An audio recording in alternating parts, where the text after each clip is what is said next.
성경 교리 공부 크게 6번째 시간입니다. 하나님의 절대적 인격의 속성들에 대해서 같이 공부하도록 하겠습니다. 여러분 프린트 가지고 계실 텐데요. 본문 말씀은 시편 139편 7절로 10절까지 말씀입니다.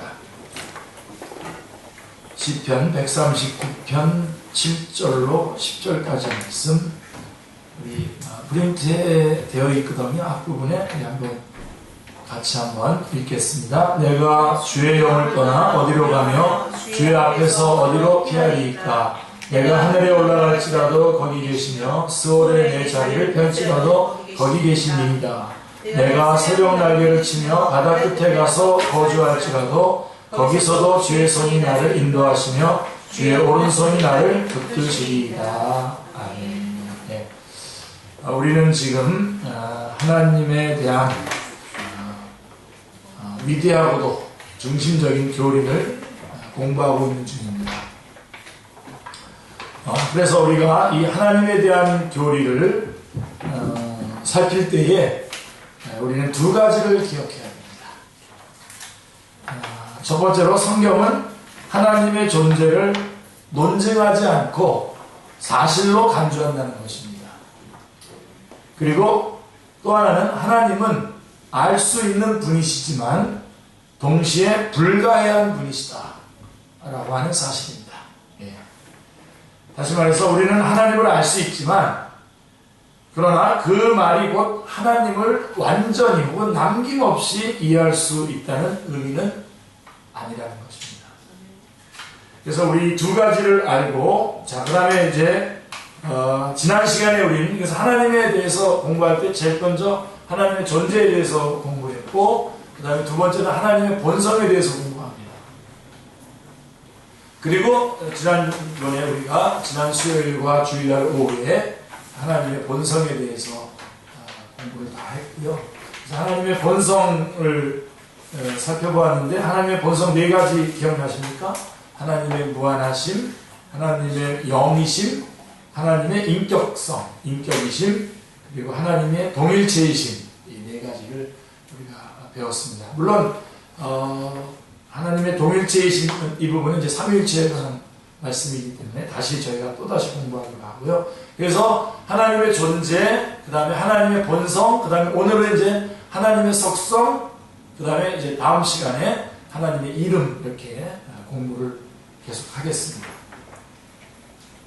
자, 그럼 이러한 특성만으로는 이제 하나님의 이 본성인 4가지, 하나님의 무한하심, 영이심, 인격이심, 동일체이심, 이 4가지 특성만으로는 하나님의 궁극적인 존재와 본질을 이해하는 것은 불가능합니다. 성경은 하나님에 대해 이보다 더 많은 것을 말해주고 있습니다. 자, 그래서 우리가 이 교리를 공부하는 목적이 뭐죠? 여러분 다시 한번 점검해 보십시오. 자, 하나님에 대한 이 위대한 교리를 우리가 고찰하는 목적은 분명히 우리로 하여금 올바르게 하나님을 알고 예배하도록 하는 것입니다. 이게 가장 중요한 것입니다. 우리가 하나님에 대한 교리를 알고 그래서 그것으로 인해서 하나님을 예배하도록 하려고 하는 것, 그것이 이 교리 공부의 목적입니다. 또 성경이 하나님에 대해 말해주는 것을 이해하지 못한다면 우리가 우리의 예배는 절대로 진실한 것이 되지 못할 것입니다. 하나님에 대해서 알지 못하고 우리가 찬양하고 영광을 돌리고 하는 이 일들을 할 때에 그것은 참 의미가 없는 일이 되는 거죠. 하나님을 알지 못하는데 어떻게 찬양을 하겠습니까? 어떻게 영광을 돌리겠습니까?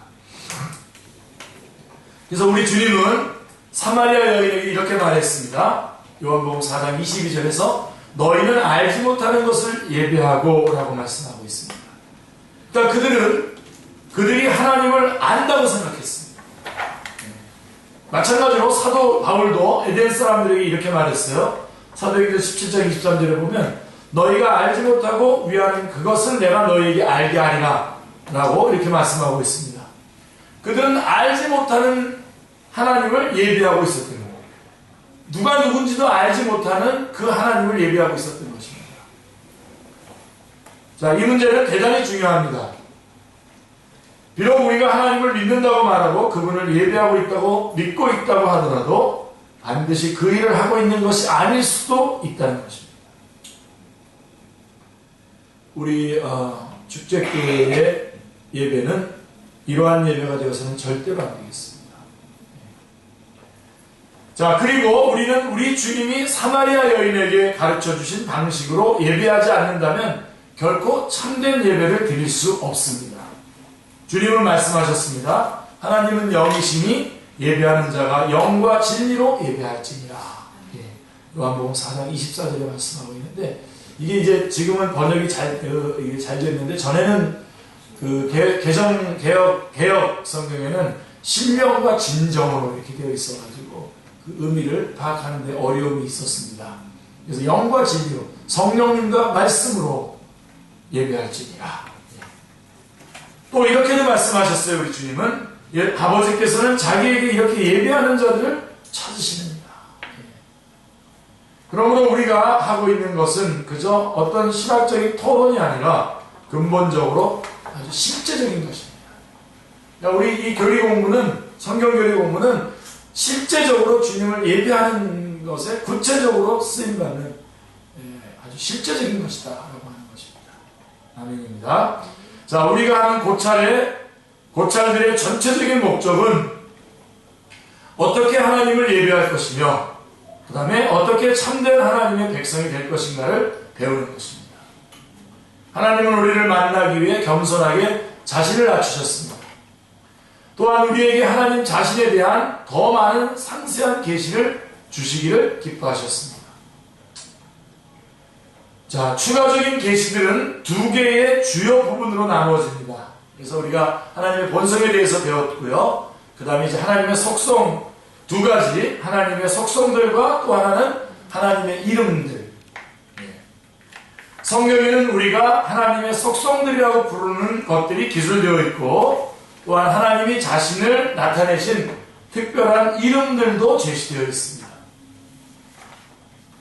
자, 우리는 그래서 제일 먼저는 하나님은 어떤 사람도 가까이 할 수 없는 영광, 절대로 접근할 수 없는 빛 안에 거하신다는 하나님의 궁극적인 본성에 대한 것을 살펴보는 것입니다. 그래서 우리는 지난 시간에 2시간에 거쳐서 이미 이 하나님의 본성에 대해서 배웠습니다.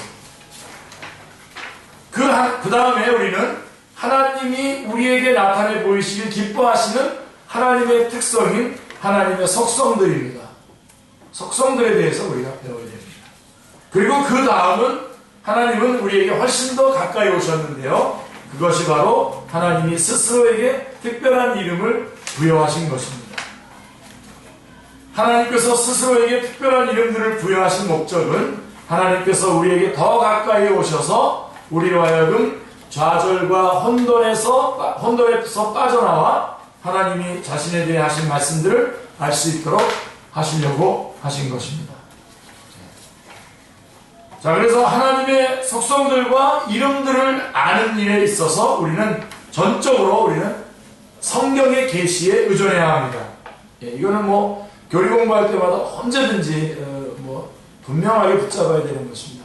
성경의 범위를 넘어가지 않는 겁니다. 성경은 다름 아닌 하나님이 그를 통해 자신을 계시하기를 기뻐하신 위대한 책입니다. 우리는 이 계시로부터 떠날 수 없습니다. 교리 공부는 우리가 굉장히 길게 자세하게 할 겁니다. 계속 할 건데, 그때 계속해서 여러분들이 원칙으로 삼아야 되는 것은 뭐냐면 성경 말씀 속에 있는 내용만, 성경이 계시된 부분만이라고 하는 것입니다. 우리는 그분을 알도록, 우리가 그분을 경배하도록, 우리가 그분과 교제하도록 자신을 보이시고 자신을 나타내는 분은 바로 하나님이십니다. 우리에게. 자, 그리고 이 교리를 고찰하는 것은 과학적인 분석과는 다릅니다. 자, 그렇다면 우리가 선 곳은 거룩한 땅이니 우리의 발에서 신을 벗으라고 하신 명령을 다시 한번 마음에 새겨야 합니다. 자, 하나님이 우리가 연구해야 하는 어떤 현상이 아니라는 것과 우리의 하나님의 위대하고 영원한 인격의 속성들에 접근하는 일은 과학적인 조사 분석의 과정과는 전혀 별개의 것이라고 하는 사실도 또 한번 우리가 상기해야 합니다. 절대로 그런 태도를 취해서는 안 됩니다. 아시죠? 모세가 떨기나무 가운데 불이 붙어 있는데 떨기나무가 타지 않는 것을 보고 가까이 접근하려고 했을 때에 하나님께서 뭐라고 했습니까? 너 거룩한 곳이 내 발에서 신을 벗어라 라고 말씀하고 있는 것을 보게 됩니다. 자, 우리는 단지 하나님이 자신에 대해 우리에게 말씀해 주시기를 기뻐하시는 것들을 받아들일 뿐입니다. 이 자세를 여러분들이 분명하게 가져야 됩니다. 세상의 책들과 제3적인 어떤 그 학문을 하는 그런 능력들을 좀 갖췄다고 해가지고 성경을 대할 때 마구 그러한 방식으로, 과학적인 분석하는 방식으로 덜렁덜렁 접근했다가는 하나님의 말씀의 정복을, 하나님의 말씀의 중심을 찾을 수가 없습니다. 그래서 이 사실을 우리가 주목하여 마음에 새겨두시기 바랍니다. 그리고는 겸손히 넘치는 예배와 찬양으로 하나님의 낮아지심에 대해서 감사드리십시오. 그분이 우리에게 그분을 알려주시기 위해서 우리 가운데 오셨던 그 겸손을 우리는 찬양과 영광으로 올려드려야 할 것입니다. 감사드려야 할 것입니다. 그러므로 우리의 분석 작업은 비록 그것이 우리가 무엇을 하고 있는지 알기 위해서는 절대적으로 필요한 과정이라 하더라도 절대로 일반적인 과학적 혹은 논리적 분석 작업이 되어서는 안 됩니다. 자, 이 부분에서 우리는 잘못을 범할까 심히 두려워해야 합니다. 지성은 우리에게 주신 하나님의 선물이지만 타락했잖아요. 타락으로 인해서 우리에게 매우 위험한 것이 될 수도 있기 때문입니다. 그래서 항상 조심스럽게, 경건하게, 두렵고 떨림으로 접근해 나가야 합니다. 자, 그럼 이제 하나님의 속성에 대해서 보겠습니다. 하나님의 속성의 의미. 자, 여기서 속성이란 말은 하나님의 완전성의 일부분, 다른 말로는 하나님의 덕의 일부분을 의미합니다. 사도 베드로는 그의 첫 번째 서신에서 이렇게 말했습니다. 이는 베드로전서 2장 9절이죠. 이는 너희를 어두운 데서 불러내어 그의 기이한 빛에 들어가게 하신 이의 아름다운 덕을 선포하게 하려 하시니라. 하나님은 그리스도인이 하나님의 속성, 즉 아름다운 덕, 하나님의 그 아름다운 덕을, 즉 하나님의 이런 완벽함과 탁월함을 선포하도록 계획하셨습니다. 이거 우리 선포해야 돼요. 이거 알려야 돼요. 자, 하나님의 속성들이란 하나님의 위대하고 영광스러운 영원한 본성의 몇 가지 측면들을 의미합니다. 첫째, 하나님의 인격적 속성과 도덕적 속성인데요. 첫째로 하나님께 속한 절대적 인격의 속성들이 있고요. 두 번째로는 하나님의 도덕적 속성들입니다. 하나님은 절대적 의미에서 인격적 존재이십니다. 그래서 우리는 하나님의 인격적 속성에 대해서 같이 한번 점검해 보겠습니다.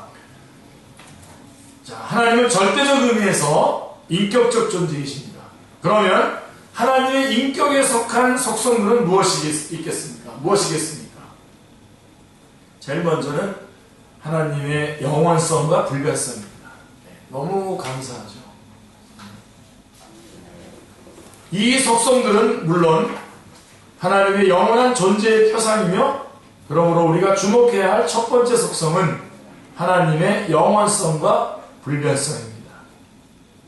하나님은 시작도 없고 끝도 없으십니다. 아멘. 그분은 영원하십니다. 이에 대한 위대한 진술들을 한번 보시기 바랍니다. 시편 90편 2절을 보십시오.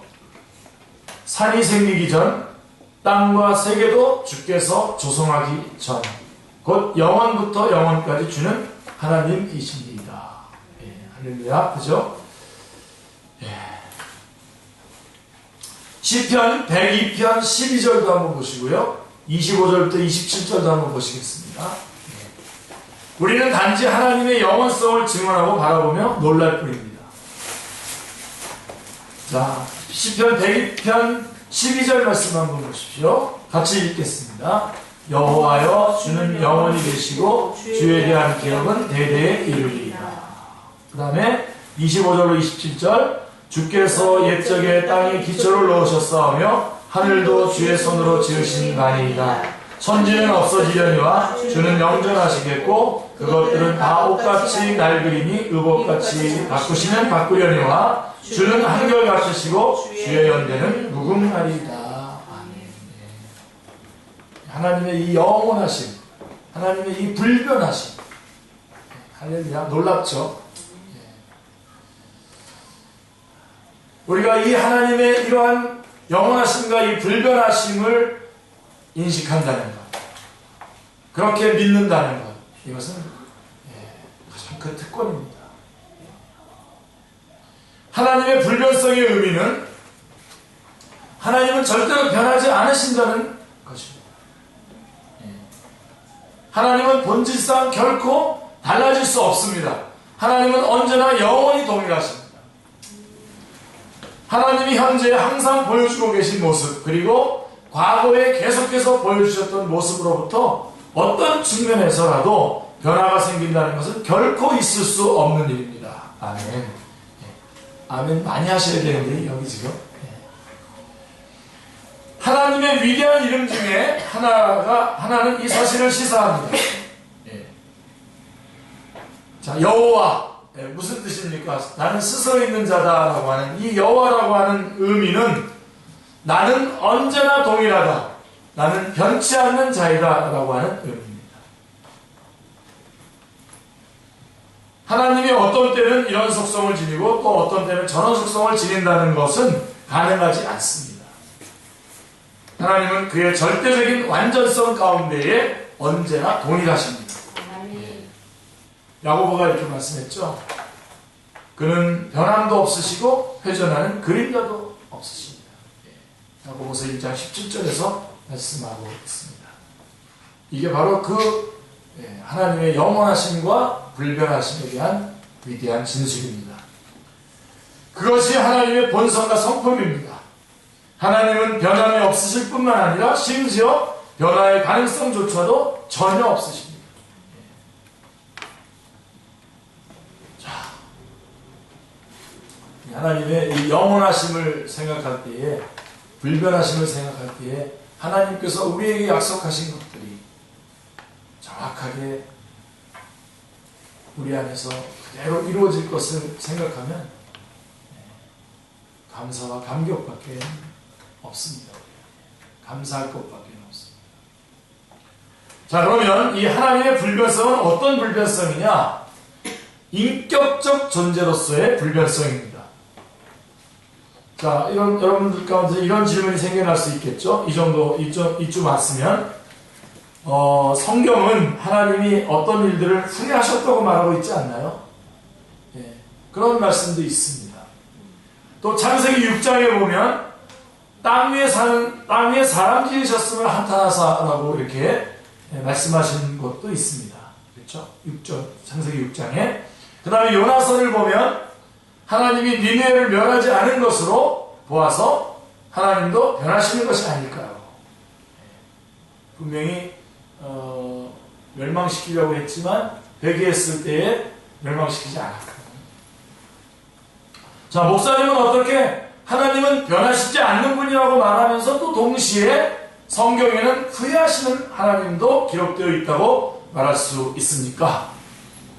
후회라는 말은 마음을 바꾼다는 뜻인데 말입니다. 예, 분명히 이런 질문을 할 만한 여지가 충분히 성경에 있습니다. 그런데 이 문제에 대한 답은 분명히 다음과 같습니다. 하나님의 성품은 절대로 변하지 않지만 하나님이 사람과 맺으시는 관계의 모습은 변한다는 것입니다. 예. 자, 하나님의 성품과 본성은 언제나 영원토록 동일하시지만 하나님이 사람과 관계를 맺으실 때는 그 사람이 회개하느냐 그렇지 않느냐에 따라서 다양한 행동을 취하신 것입니다. 그러므로 우리가 불변성과 같은 용어를 사용할 때는 하나님의 인격성을 부인하지 않도록 각별히 주의해야 됩니다. 하나님이 인격이시다라고 하는, 하나님의 본성이 인격이시다라고 하는 그 안에서 하나님의 불변하심과 영원하심을 얘기할 수 있고 그렇게 정리하셔야 됩니다. 그래서 하나님의 불변성은 돌덩이의 불변성이 아닙니다. 돌은 불변합니다. 결코 변하지 않습니다. 돌은 언제나 돌이며 결코 다른 것이 되지 않을 것입니다. 하지만 그것은 하나님의 불변성과는 다른 것입니다. 하나님의 불변성은 무생물이나 기계의 불변성이 아닙니다.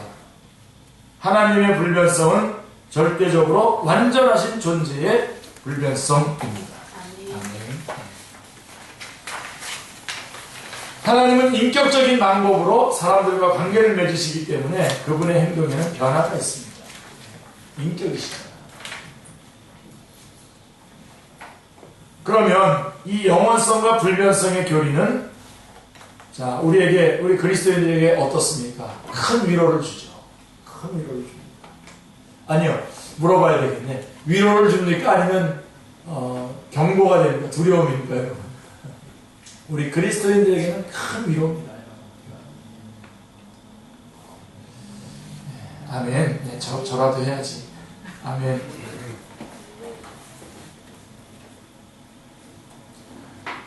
이렇게 여기저기 강의하러 갔을 때 막 열광적으로 강의를 듣는 곳에서 강의하다가 오늘 또 우리 교회 와가지고 이렇게 말씀 전하는데 별로 없고, 또 우리 요한형제 또 어디 나갔어? 아픈가요?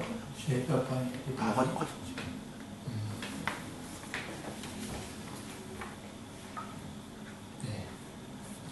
자, 이 영원성과 하나님의 이 영원성과 불변성의 교리는 그리스도인에게 큰 위로를 줍니다. 아멘. 자, 하나님의 영원성과 불변성의 교리는 모든 교리 중에서도 가장 심오하고 영광스러운 교리 중에 하나입니다. 그리스도인으로서의 삶과 경험에 있어서 하나님의 영원성과 불변성의 교리만큼 우리에게 큰 위로를 주었던 것도 아마 없었을 것입니다. 또한 이 교리들은 죄인들을 가장 두려움에 떨게 하는 것들임에 틀림이 없습니다. 그러니까 우리에게는 큰 위로가 되는데 죄인들에게는 이건 끊임없는 경고가 되는 것이죠. 그래서 여러분, 복음이 영원한 복음이라는 거 아시죠? 그죠? 예. 하나님은 영원토록 의로우시며 영원토록 거룩하신 분이라는 말씀. 그래서 하나님의 그 영원한 복음에서 심판의 기준이 바뀌지 않는다는 겁니다. 여전히 예수님을 믿지 않으면 여전히 심판 가운데 계속 있는 것입니다. 나중에 하나님이 바뀌셔서 기준을 바꾸셔서 새롭게 또 다른 방법으로 구원해내는 그런 방법은 없습니다. 이보다 더 멋진 일이 특히나 요즘 같은 현대사회에 존재하겠습니까? 영원토록 거룩하신 분입니다. 하나님이 결코 변치 않으신다고 하는 것을 아는 것은 놀랍고도 영광스러운 일입니다. 우리 인간들은 너무 쉽게 변하죠. 또 다른 사람들도 너무 쉽게 변합니다. 정말 조금 나이가 제가 조금 들었는데요. 아직도 저는 제가 나이 들었다는 생각을 하는데 좀 세월이 많이 흘렀는데 보니까 정말 사람은 잘 변한다. 정말 변하는구나 하는 그런 생각을 갖습니다. 그래서 여러분, 제가 항상 말씀드리죠. 그죠? 우리 사람은 믿고 의지할 대상이 아니라 기도해주고 섬겨줘야 될 대상이죠. 우리는 정말 쉽게 변합니다. 나도 쉽게 변하고 또 나와 함께 교제 가운데 있는 많은 사람들도 쉽게 변합니다. 모든 것이 변합니다. 이것대로 또 우리가 인정을 해야 됩니다. 하지만 우리는 영원하신 하나님이 언제나 동일하시다라고 하는 사실을 절대적으로 확신할 수 있습니다. 할렐루야. 그래서 우리가 오직 믿을 분은 하나님 한 분밖에 없는 겁니다. 이것은 정말로 숭고한 교리이지만 또한 가장 실제적이고 위안이 되는 교리인 것입니다. 정말 무궁무진한 하나님의 영원을 얘기한다는 거. 우리 같은 사람이 하나님의 영원을 얘기하고 하나님의 불변하심을 얘기한다는 거, 이게 정말 얼마나 영광스러운 일입니까? 그러나 이런 것을 고백하는 것이 또 우리에게는 가장 실제적인 것입니다. 큰 위로가 되는 것입니다. 네. 여러분 어떤 이단과 같이 말이에요. 1894년에 주님 오신다 그랬다가 안 오니까 또 1914년에 온다 그랬다가 또 아니니까 또 바꾸고 그러면서 그렇게 막 하나님도 바뀌는 것처럼 말이에요. 네. 그런 식으로 만약에 한다면 여러분 어떻게 하겠습니까? 무슨 위로가 되겠습니까? 그게 무슨 영원한 하나님이십니까? 그죠? 여러분, 우리를 위해서 창세기의 원복음으로부터 시작해서 우리를 십자가로 구원하시겠다고 하시는 그 약속의 말씀대로 오셔서 구원하여 주시고 또 끝까지 우리 주님 요한계시록에 보면 끝까지 어린 양으로 그 모습을 드러내고 있지 않습니까? 마지막까지. 끝까지 내가 너희들의 모든 죄를 용서하고 구속해 주겠다 라고 하는 그 약속대로 정확하게 약속하고 그 예수 그리스도를 믿지 않는 자는 심판을 받고 정확하게 그대로 이루어진 것입니다. 정확하게 이루어진 것입니다. 그래서 우리는 이 위대한 교리를 공부하면서 우리는 실제적인 위안을 받는 것입니다. 아멘. 네. 그 다음에 두 번째, 하나님이 영원하시고 불변하시다. 두 번째, 현재성입니다. 현재성. everywhere, 모든 곳에 하나님의 속성은 현재성입니다. 또 다른 두 번째 우리가 다루는 하나님의 속성은 현재성입니다. 이는 하나님이 모든 곳에 존재한다라고 하는 의미입니다. 하나님 모든 곳에 동시에 존재하십니다. 우리는 이미 하나님은 영이라고 하는 사실을 동의했습니다. 그렇죠? 하나님은 영이라고 하는 본성. 하나님 영이신데 벌써 그 하나님은 영이시다라고 했을 때에 바로 이 하나님의 속성이 현재하신다. 어느 곳에나 계신다라고 하는 것을 우리가 이미 가늠할 수가 있었죠. 그렇죠? 그러므로 하나님이 모든 곳에 계신다고 말할 때 그것은 하나님 영이시기 때문에 그것은 육체적인 의미가 아니라고 하는 것입니다. 우리는 또한 하나님이 모든 곳에 항상 똑같은 방식으로 존재하시는 것은 아니라는 사실도 언급해야 합니다.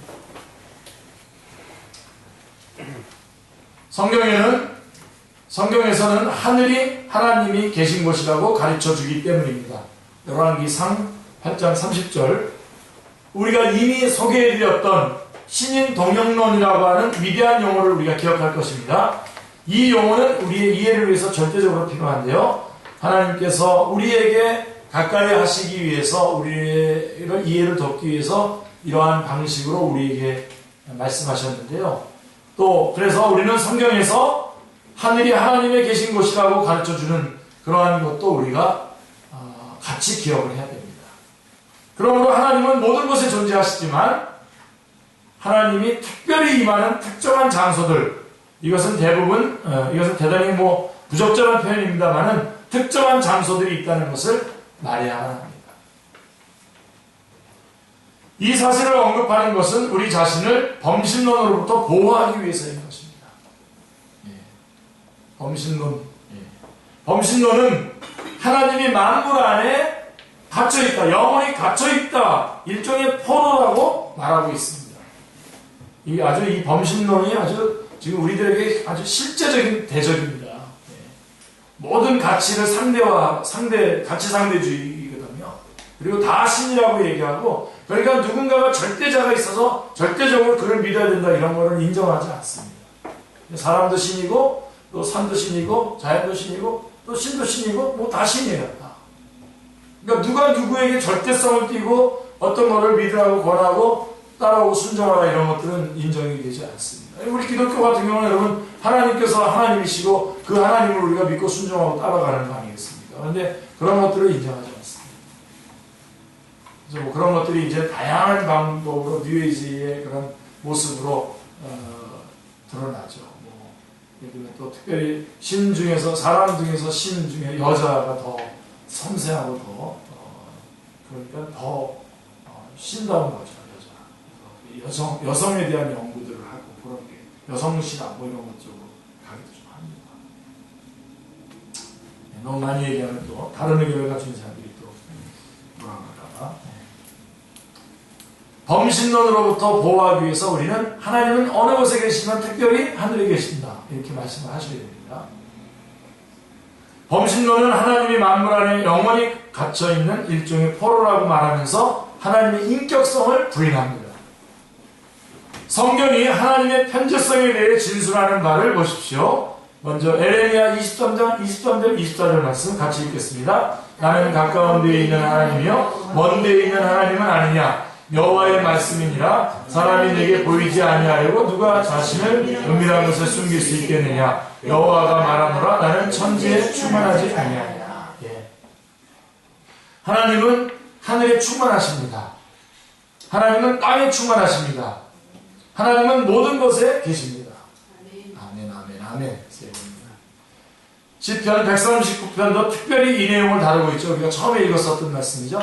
한번 같이 읽겠습니다. 내가 주의 영을 떠나 어디로 가며 주의 앞에서 어디로 피하리까. 내가 하늘에 올라갈지라도 거기 계시며 스올에 내 자리를 펼지라도 거기 계시니까. 내가 새벽 날개를 치며 바다 끝에 가서 거주할지라도 거기서도 주의 손이 나를 인도하시며 주의 오른손이 나를 붙드시리이다. 내가 어디를 가든지 하나님은 거기 계십니다. 아멘. 그리고 사도 바울도 저 박식한 에덴 사람들에게 설교할 때에 똑같은 점을 말합니다. 사도행전 10장 28절에서 우리가 그를 힘입어 살며 기도하며 존재하느니라. 어느 곳에 있든지. 그러니까 우리는 하나님의 임재나 시야로부터, 즉 하나님의 편재성으로부터 벗어날 수 없습니다. 시편 기자는 시편 139편에서 이 교리를 경고로 간주했는데 그것은 다른 이해입니다. 경고입니다. 자, 우리가 고찰하고 있는 이 모든 위대한 진리는 경고입니다. 자, 하나님의 그 속성들은 경고이자 동시에 위로인 것입니다. 우리가 하나님께 죄를 지었다면 우리는 하나님으로부터 벗어나는 것이 불가능하다는 것을 발견할 것입니다. 우리는 어디 있든 벗어날 수 없습니다. 하지만 우리가 어떤 환경에 있든지 처하든지 하나님이 여전히 우리와 함께 계신다는 것을 생각하고 깨닫는 것은 놀라운 위안이 됩니다. 우리가 있는 곳 중 하나님이 계시지 않은 곳은 세상 어디에도 없습니다. 그 다음에 전지하심. 이 사실은 하나님의 또 다른 위대한 속성인 하나님의 전지하심으로 우리를 인도합니다. 그래서 하나님의 영원하시고 불변하심, 그 다음에 하나님의 편지하심, 그 다음에 하나님의 전지하심. omnisense라고 하죠. 그러니까 하나님의 전지하심으로 우리를 인도하는데 하나님은 모든 것을 아시며 하나님의 지식은 언제나 절대적인 지식입니다. 이것은 완벽한 지식이며 모든 것에 대한 완전한 지식입니다. 물론 성경에는 이에 대한 대단히 많은 진술이 있습니다. 예를 들면 시편 147편 5절에 보면 그의 지혜가 무궁하시도다. 잠언 15장 5절에 보면 여호와의 눈은 어디서든지 악인과 선인을 감찰하시느니라 라고 되어 있습니다. 사실 하나님의 영원하심과 불변하심 그 하나만 가지고도 지금 가슴이 찡하고 지금 저는 지금 풍족합니다. 그리고 또 모든 것에 계신다라고 하는 것도 이제 들어와 있는데 여기에다가 이제 하나님의 전지하심을 또 더 집어넣게 되면 정말 주님을 우리 안에서 주님을 속에서 그냥 터져나오듯이 주님을 찬양하게 되겠죠. 여러분 그렇습니까? 아마 여러분들이 지금 머리로만 이것을 지금 만약에 받아들인다면 별로 그렇게 큰 여러분 안에 실제적인 도움이 되지 않을 겁니다. 이 말씀. 그러니까 여러분 한마디 한마디 잘 생각해 보십시오. 자, 하나님의 이 전지하심 다 알고 계셔요. 다 알고 계셔요. 그의 지혜가 무궁하시다. 그 다음에 악인과 선인을 감찰하시느니라. 자, 그래서 하나님의 전지하심은 다음과 같이 구별할 수 있는데요. 하나님의 지식입니다. 하나님의 지식. 성경은 하나님의 전지하심에 대해서 많은 것을 말해줍니다. 예를 들어 성경은 자연에 대한 하나님의 지식에 대해서 말해주는데요. 아까 읽었던 147편, 시편 147편, 아까 우리 5절 읽었는데 4절에 보면 그가 별들의 수요를 세시고, 우리 지금 이 땅에 있는 사람 중에서 별의 수요를 세고 있는 사람이 있습니까? 없죠. 그죠? 별들의 수요를 세시고 그것들을 다 이름대로 부르시는도다. 예, 별들의 그 수요를 세시고 그 별들의 이름들을 명령하시고 계시다는 거죠.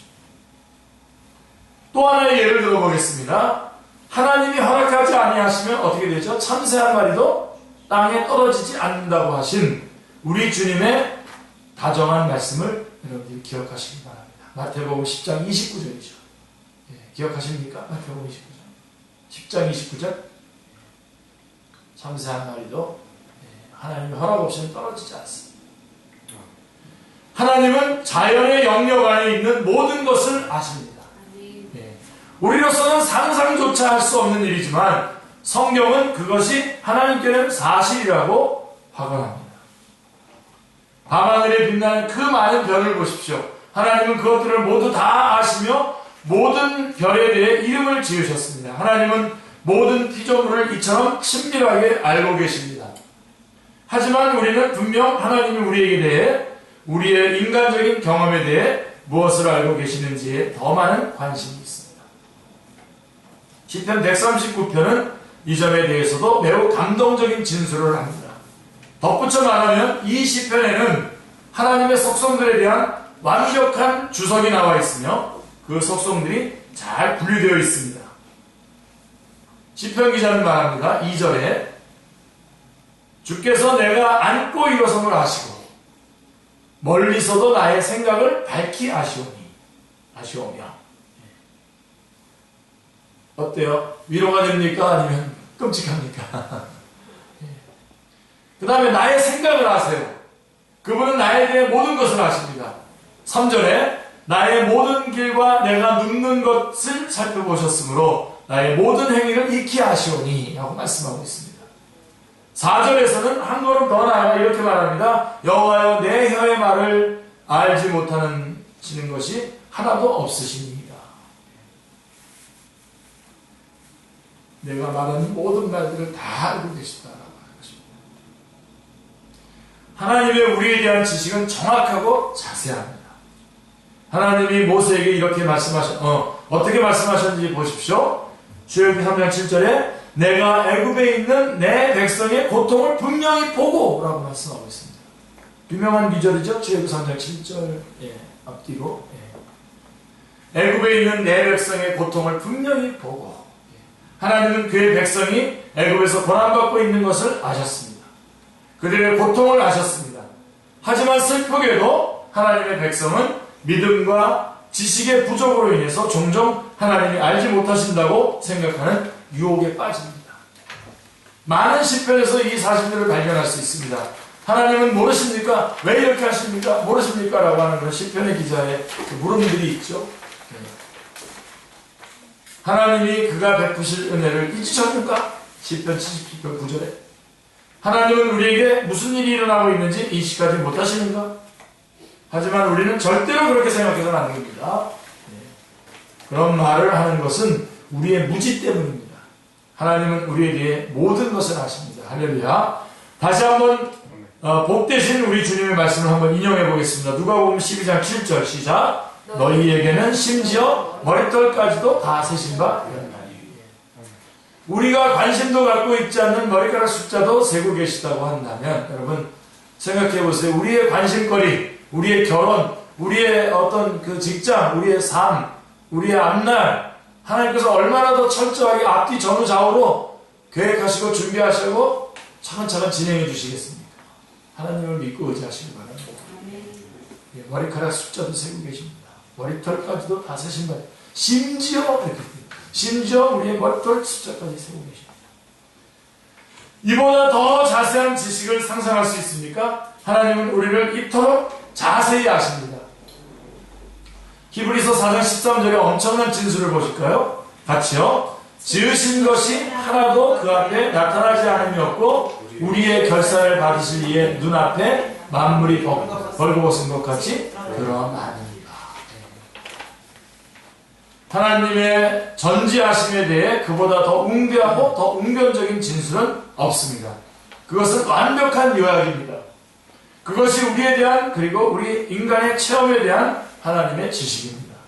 더 나아가 하나님이 과거와 미래의 모든 인간의 역사에 대해서도 완벽한 지식을 가지고 있다고 하는 사실이 성경 어디에나 분명히 나타나 있습니다. 아멘. 선지자들과 예언들을 예를 들어 보겠습니다. 다니엘서 2장은 장차 올 나라들에 대한 예언입니다. 여기서 하나님은 그분의 완전하고 완벽한 예지를 보여주십니다. 다니엘서 8장 같은 데 보시면요, 똑같은 것을 보여주고 있는데요, 그 외에도 많은 예를 찾아오고 있습니다. 그래서 다니엘서에 보면 그 침묵기간 400년간의 그 신구약 중간기간의 침묵기간 동안에 그때 일어날 일들을 예언해 주시는데요, 다니엘을 통해서 예언해 주시는데 정말 눈으로 그 사건이 일어난 것을 눈으로 보는 것처럼 기록해 놓고 있는 것을 보게 됩니다. 참 아주 분명하고 정확하고 확실하고 절대적으로 알고 계시는 거죠. 사도행전 15장 18절은 하나님의 예지를 다음과 같이 명백하게 진술하고 있는데요, 같이요. 즉 예로부터 이것을 알게 하시는 주의 말씀이 가는가 같으니라. 하나님은 처음부터 결말을 아십니다. 아멘입니다. 하나님은 영원부터 영원까지 모든 것을 아십니다. 우리는 예지 또는 이와 비슷한 용어들을 사용해야 합니다. 어떻게 보면 하나님에 대해 이런 용어를 사용하는 것이 무의미해 보이기도 합니다. 하나님께서는 시간이라는 것이 존재하지 않기 때문입니다. 하나님께는 과거도 현재도 미래도 없습니다. 모든 것이 하나님의 위대하고 살아있고 영원한 현재입니다. 우리가 이해할 수 없는 일이지만 성경은 그렇게 가르치고 있습니다. 우리는 시간 속에서 살면서 시간의 용어를 사용해 사고합니다. 그러나 하나님은 시간을 초월하십니다. 하나님은 영원 속에 거하시며 모든 일을 마치 현재의 사건인 것처럼 보십니다. 그러므로 하나님의 예지에 대해 말하는 것은 전혀 문제가 없습니다. 하나님은 모든 역사를 바라보십니다. 하나님은 언제나 역사 안에 계십니다. 그래서 사도 바울이 깊도다 하나님의 지혜와 지식에 풍성하며 그의 판단은 헤아리지 못할 것이며 그의 길은 찾지 못할 것이다 라고 부르짖은 것이 전혀 놀랍지 않습니다. 그래서 하나님의 그 전지하심은 하나님의 지식, 또 그 다음에 또 하나는 하나님의 지혜로 이렇게 구분이 되는데요. 로마서 11장 33절의 말씀에 지혜라고 하는 단어가 언급되어 있는데 하나님의 전지하심이라고 하는 제목 아래 또 하나의 항목을 만들어야겠습니다. 그렇죠? 성경에는 하나님의 지혜에 대해서 많은 언급이 있기 때문입니다. 하나님의 지식, 그 다음에 하나님의 지혜. 하나님의 지혜는 그분의 완벽한 지식의 한 부분이자 일면입니다. 지식과 지혜를 구분하여 설명할 때 이 점을 염두에 두시길 바랍니다. 두십시오. 성경에 이 두 가지가 매우 자주 언급되기 때문에 이렇게 하는 것이 반드시 필요합니다. 하나님의 지식, 하나님의 지혜 이렇게. 자, 그럼 지식과 지혜의 차이점이 뭡니까? 자, 이것은 오늘날 가장 긴급하게 분별할 필요가 있는 문제들 중에 하나입니다. 현대 세계와 그 교육제도는 지식과 지혜의 큰 차이점을 구분하지 못하는 잘못을 했기 때문에 실패했다는 사실입니다. 오늘날 우리는 지식에 몰두합니다. 우리는 백과사전의 두께를 늘려가고 있습니다. 무궁무진하죠. 포털 사이트들에 들어가서 검색할 수 있는 것들을 한번 검색해보시면 계속 늘어납니다. 지금은 지식의 모험집들이 범람하고 있으며 사람들은 정말로 박식합니다. 현대인들이 그들의 선조들보다 훨씬 많은 양의 지식이 있다고 생각합니다. 정말로 그렇습니다. 그렇다면 현대 세계에 명백히 부족한 것이 무엇이겠습니까? 무엇이 부족합니까? 지혜와 지식의 차이점을 우리가 한번 몇 가지 확인해 보면 우리가 지금 지식에는 몰두하고 있지만 지혜가 참 부족하고 있구나라고 하는 것을 알게 될 것입니다. 첫째로 지혜와 지식의 차이점 첫 번째로 지식의 원천은 공부이고 지혜의 원천은 분별력입니다. 지식은 공부를 함으로써 얻어지지만 지혜는 그런 방법으로 얻을 수 있지 않습니다. 사람들은 엄청나게 많이 공부하면서도 지혜를 얻지 못합니다. 그들에게는 분별력이 부족하기 때문입니다. 이해하는 능력이 부족하기 때문입니다. 둘째로 지식은 보통 그 특성상 추론적인 반면에 추론에서 얻어지는 것인 반면에 지혜는 좀 더 직관적입니다. 지식은 대화와 이야기와 고찰을 통해서 얻을 수 있는 것입니다. 반면에 지혜는 어떤 의미에서는 거의 타고난 재능입니다. 우리는 모두 이것을 인식하고 있지 않습니까? 천부적으로 지혜롭게 태어난 것처럼 보이는 사람들이 있습니다.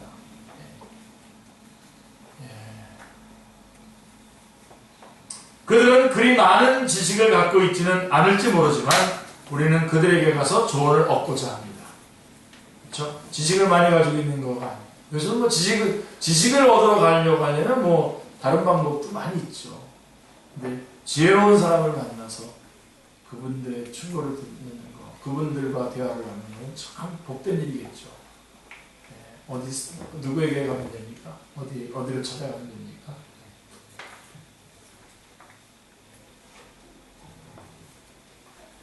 대단히 많은 지식을 가지고 있으면서도 우리가 그들에게 조언을 구하러 가리라고는 꿈에도 생각지 않는 그런 사람들도 있습니다. 그들이 지혜가 부족하다고 느끼기 때문입니다. 자, 예를 들어 많은 법조인이 엄청난 법률 지식을 가지고 있음에도 불구하고 좋은 변호사가 될지는 모르지만 판사로서는 형편없는 경우를 보게 되죠. 지혜로워야 되기 때문에 그렇습니다. 그 둘은 매우 다릅니다. 자, 셋째로 지식은 일반적으로 이론적인 반면에 지혜는 언제나 실제적입니다. 지식은 인생과 삶에 큰 관심이 없습니다. 지식은 사물에 대한 지식 그 자체에만 관심을 둡니다. 하지만 지혜는 언제나 실제적인 목적을 가지고 있습니다. 자, 지혜는 우리가 가지고 있는 지식을 사용하고 그 지식을 적용하여 실제적인 수준까지 가져오는 능력입니다. 그러니까 지혜로운 사람이 많은 것들을 알고 있으면 굉장히 좋겠죠. 지혜는 살아서 무언가 하기를 원합니다. 마지막으로 지식으로는 의지와 상관없이 활동하는 정신을 소유하는 반면에 지혜에 있어서는 의지에 복종하여 행동하는 정신을 소유하게 된다는 사실입니다. 다시 말해 지혜는 올바른 종류의 지식입니다. 그리고 이런 지식이 현대사회에 진정으로 필요합니다. 지혜로움이 필요합니다. 세상에는 수없이 많은 똑똑한 사람들이 있지만 지혜로운 사람이 없다는 것이 큰 비극입니다. 자, 그러면 하나님의 지혜가 나타나는 영역, 창조, 구속, 섭리. 그러니까 성경은 하나님의 지혜를 강조합니다. 하나님은 그의 지식을 적용하셔서 열매 맺게 하십니다. 우리는 이 사실을 세 가지의 중요한 측면에서 가장 확실하게 관찰할 수 있습니다. 자, 창조에서 하나님의 지혜를 볼 수 있습니다. 아멘.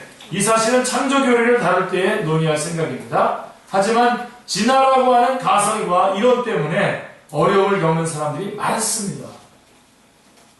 그들은 모든 만물에 일종의 유사한 패턴이 있다는 사실 때문에 혼란을 겪는다고 합니다. 그렇습니다. 동의합니다. 우리가 보기에도 생물체들이 서로 비슷하게 생겼습니다. 하지만 그 사실에서 우리는 진화를 보는 것이 아니라 창조에 나타난 그리고 그 설계와 완벽한 대열, 모든 조화, 모든 협동 안에 나타난 하나님의 지혜를 발견하는 것이죠. 아멘이죠, 그죠? 예. 자연이라고 하는 책을 들여다보십시오. 그리고 우리에게 조금이라도 그리스도인다운 눈이 있다면 우리는 모든 곳에서, 자연의 그 모든 곳에서 하나님의 놀라운 지혜를 보게 될 것입니다. 우리 강아지 키우잖아요. 그 강아지 참 우리 아들이 선물 줘가지고 이제 뭐 안 뺏길 거지만, 얼마나 그 하나님의 그 창조의 그 원리들이 거기 다 있어요. 얼마나 참 하여간 너무너무 좋아요. 다양한 지혜의 다양성은 지혜의 표본인데요. 봄, 여름, 가을, 겨울. 자, 봄, 여름, 가을, 겨울 같이 하나님이 같은 일을 반복하시는 것도 하나님의 지혜를 보여주는 것입니다. 얼마나 지혜로우신데요. 하지만 만일 하나님의 지혜를 보기 원한다면 우리는 우리의 구속에 나타난 지혜에 주목해야 합니다. 더 말할 필요가 없죠. 그죠? 하나님께서는요, 여전히 하나님의 하나님다우심도 가지시면서 인간을 사랑하셨기 때문에 또 인간도 구속하시고 그 지혜로우심. 그래서 그 지혜를 찬양해요. 히브리서 로마서 11장 33절은 하나님의 지혜를 찬양하는 겁니다. 우리도 하나님의 지혜를 찬양해야 됩니다. 맨날 능력만 찬양하고 능력 안 일어난다고 막 그러지 마시고요. 능력에만 관심 두지만 지혜가 더 하나님의 그 지혜와 하나님의 뜻, 하나님의 그 인도하심. 고린도전서 1장의 논증은 정말 대단하지 않습니까? 자, 헬라인은 지혜를 찾는다는 겁니다. 22절. 하지만 지혜를 원한다면 하나님의 능력이요 하나님의 지혜이신 주 예수 그리스도를 바라보라고 사도 바울은 말합니다. 할렐루야. 너희는 하나님으로부터 나서 그리스도 예수 안에 있고 예수는 하나님으로부터 나와서 우리에게 지혜와 의로움과 거룩함과 구원함이 되셨으니 라고 말씀하고 있습니다. 또한 하나님의 섭리적 장치, 자, 하나님의 섭리 안에서도 하나님의 지혜를 볼 수가 있습니다. 이 또한 독립된 주제로 다룰 것입니다. 나중에. 지금은 그저 잠시 언급만 하겠습니다. 하지만 성경이 하나님의 위대한 섭리에 대해서 말하는 것을 살펴볼 때 우리는 하나님의 완벽한 지혜가 이같이 비범하게 나타난 것을 보게 될 것입니다. 로마서 9장, 10장, 11장도 보면요. 그 하나님께서 이스라엘과 이방인과 유대인의 그 구원을 이루어가는 그 과정들을 보면요. 너무너무, 정말 그래서 9장, 10장, 11장의 그 이스라엘의 구원과 관련된 이야기를 다 선포하고 난 다음에 사도 바울은 11장 33절에서 하나님의 지혜를 찬양한 겁니다. 그 하나님의 그 구속의 역사, 그 다음에 그 하나님의 섭리의 역사, 이것이 얼마나 지혜롭게 진행됐는지를 우리가 볼 수 있는 것입니다.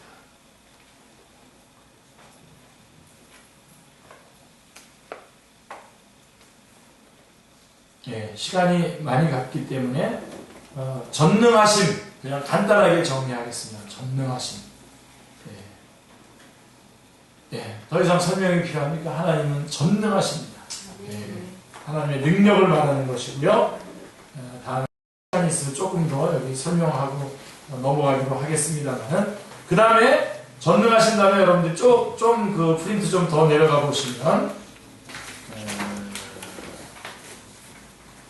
다섯 번째, 절대적으로 복되심.